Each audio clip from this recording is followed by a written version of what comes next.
Ayan, good morning mga kawinga. Dito tayo ngayon sa Bulacan. So nagpakasakali tayo dito. Nandito tayo sa kukuha tayo ng materialis natin. Basic lang gagawin natin ang araw, grills.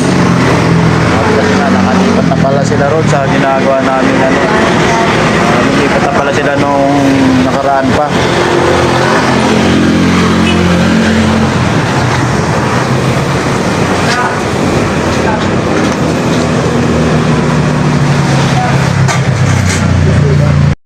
So ngayon lang tayo dito nakabalik mga kabasic. Lumipat na nga pala sila rito mga kabasic. Nakaraan pa. So ngayong linggo gagawin natin mga kabasic yung kanilang bintana, lalagyan natin ng grills. Kasi walang lalaki rito, puro babae sila nakatira rito mga kabasic. So yung safety nila yung iniisip ko eh. So tinanong ako noon kung gagawin, siyempre grills.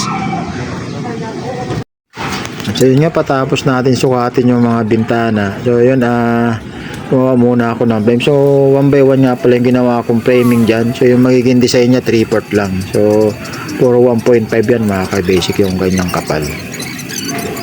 So yan muna unahin ko ngayong araw. So ayan, susukatin ko muna mga ka-basic kung sakto ba. Kasi wala sa ayos yung bintana eh.